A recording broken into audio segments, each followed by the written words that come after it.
Bienvenue, chers téléspectateurs sur EBC, c'est moi, Zalal Mourkana, avec le journal. Le Premier ministre Abiy Ahmed est arrivé à Nairobi, au Kenya, pour assister à la célébration de l'anniversaire du nouveau président du Kenya, William Ruto. On sait que William Ruto a été élu 5e président du Kenya lors des récentes élections présidentielles tenues dans le pays. Le nouveau président élu, le Dr William Ruto, devrait être serment aujourd'hui au stade Kasarani et a déclaré le 5e président du Kenya. Les dirigeants de divers pays, dont le Premier ministre Abiy Ahmed, ont assisté à la célébration. L'ancien président du pays, Uhuru Kenyatta, sera de l'émission, mais le rival de William Ruto, Raila Odinga, ne sera pas de l'émission.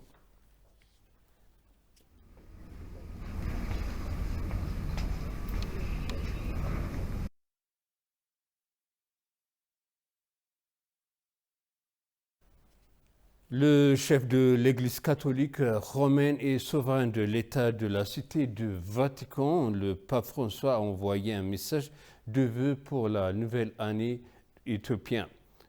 J'offre mes salutations aux Éthiopiens qui célèbrent le nouvel an, a déclaré l'achèvement dans une déclaration de vœux publiée sur sa page Twitter. Il a dit qu'il priera pour la paix et la réconciliation pour l'Éthiopie et son peuple.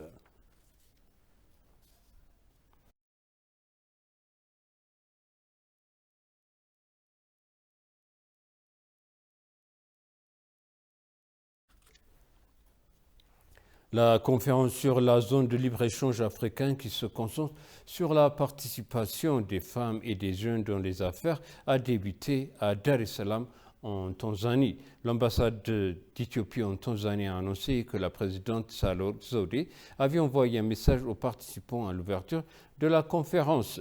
La conférence a été suivie par la présidente de la Tanzanie, Samia Suluhu Hassan, la secrétaire générale de la zone commerciale, Walmekel Mené, des responsables féminines actuels et anciens en Afrique et d'autres invités.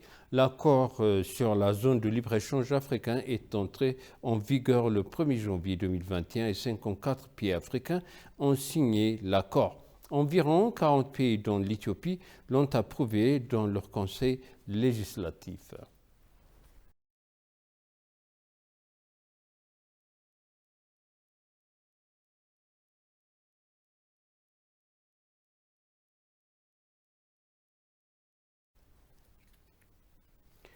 L'USAID a fourni 8 véhicules à la Commission éthiopienne des droits de l'homme.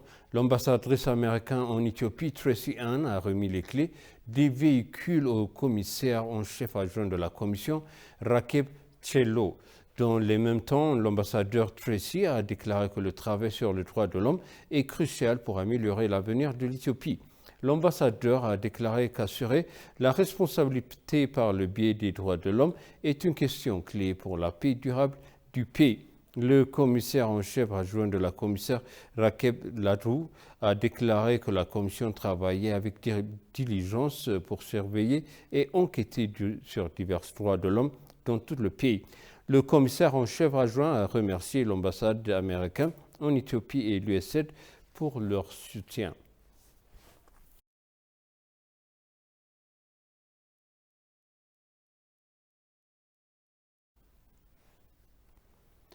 Le ministre des Affaires étrangères et de la coopération internationale du Soudan du Sud, Mike Aydeng, a adressé ses meilleurs vœux au peuple éthiopien pour sa nouvelle année. Le ministre, dans son message de vœux, a exprimé l'espoir de la paix et la prospérité règne dans le grand pays qu'est l'Éthiopie et la grande région de la Corne de l'Afrique en général.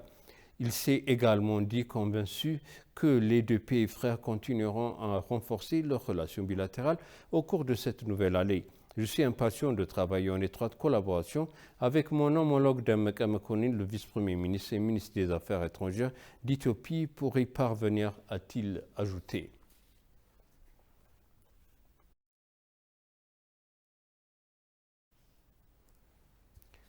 La réunion du comité ministériel Éthio-Algérie doit se tenir à Addis Abeba en septembre. Il convient de rappeler que la réunion du comité ministériel a été prévue après que la présidente Sahle-Work Zewde a effectué une visite en Algérie le mois dernier et a discuté avec des responsables du pays des moyens de renforcer les relations entre les deux pays.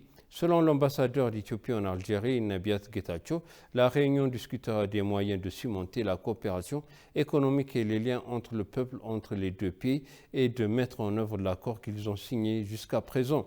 Les pays devraient également signer un protocole d'accord sur la coopération dans le secteur du transport aérien.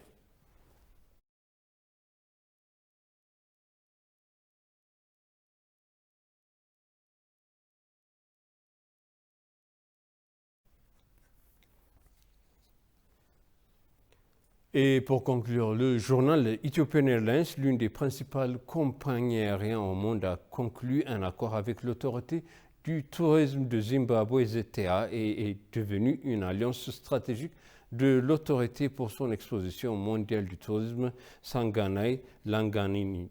La compagnie aérienne est devenue l'un des transporteurs officiels des acheteurs de journalistes internationaux de ZTA qui assisteront à la vitrine du voyage et du tourisme qui se tiendra du 13 au 15 octobre 2022 au Zimbabwe International Exhibition Center. La compagnie aérienne volera à l'aéroport Heathrow au Royaume-Uni via Addis Abeba, la capitale éthiopienne, jusqu'à l'aéroport international Joshua Mukabuko.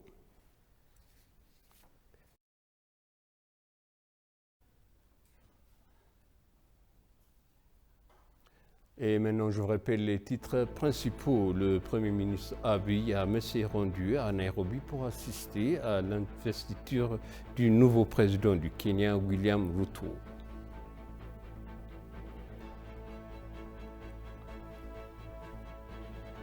Le pape François envoie les messages de plus chaud du nouveau année éthiopien. Chers téléspectateurs, ainsi s'achève le journal. C'était moi, Zalal Mourkana, avec vous, et je vous souhaite une bonne année 2015 du calendrier.